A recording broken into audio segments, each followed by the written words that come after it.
তো হ্যালো, আমি তনুশ্রী রান্নাঘরে তোমাদের সবাইকে ওয়েলকাম জানাচ্ছি। তো আজকে আমি রান্না করব এঁচোড়ের তরকারি। তো চলো বেশি দেরি না করে এঁচোড়টা কেটে নেওয়া যাক।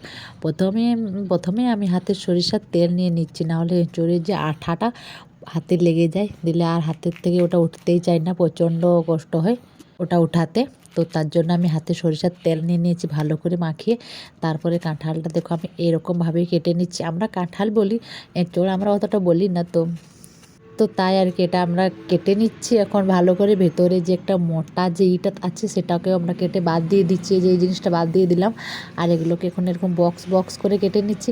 আর এখানে আমার একটা আলু লাগবে, তার জন্য আলুটাকেও আমি এখানে বক্স বক্স করে কেটে নিচ্ছি। আর এই যে আমার হাতের অবস্থা, আমি বলেছিলাম হাতে এমনিতেই প্রচুর আঠা লাগবে, তার জন্য তেল নিয়েছি, কিন্তু তাও হাতে প্রচণ্ড আঠা লেগে গেছে। অনেকবার সাবান দেওয়ার পর হাতের থেকে আঠাগুলো ছড়েছে।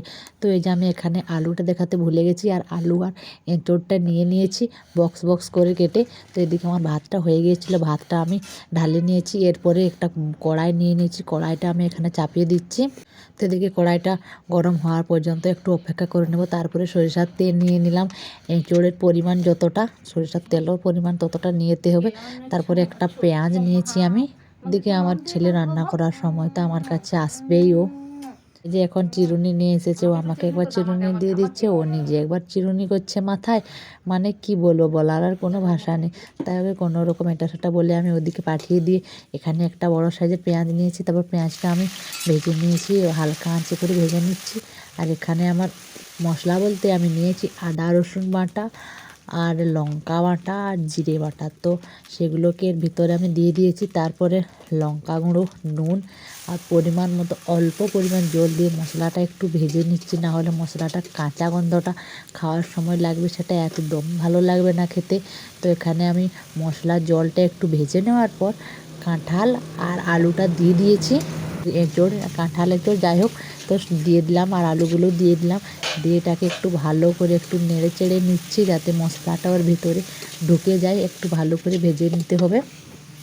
তো 2-3 মিনিটের মতো ভাজা হয়ে গেলে এখানে জল দিয়ে দেব। বেশি একটু জল দেবো না, অল্প জল দিয়ে ঢাকা দিয়ে দিলে সেদ্ধ হয়ে যাবে, কারণ এটা এখন কচি কাঁঠাল তো, তার জন্য কম জলে সেদ্ধ হয়ে যায়। আর এদিকে আমি শাকের ভাজা করব, কলমি শাক ভাজা। তো সেদ্ধ হতে হতে আমি শাকটাও কেটে নিয়েছি। তো এখানে আমার 10-15 মিনিট মতো আমি রেখেছিলাম। তো তারপর আমার কাঁঠালের তরকারিটা কমপ্লিট হয়ে গেল। দেখতে পাচ্ছ কি সুন্দর দেখাচ্ছে, খেতেও কিন্তু দারুণ টেস্ট হয়েছিল। তো চলো আমরা এখন এঁচোড়ের তরকারি দিয়ে ভাত খাই। ততক্ষণ তোমরা সবাই ভালো থাকবে, টাটা বাই।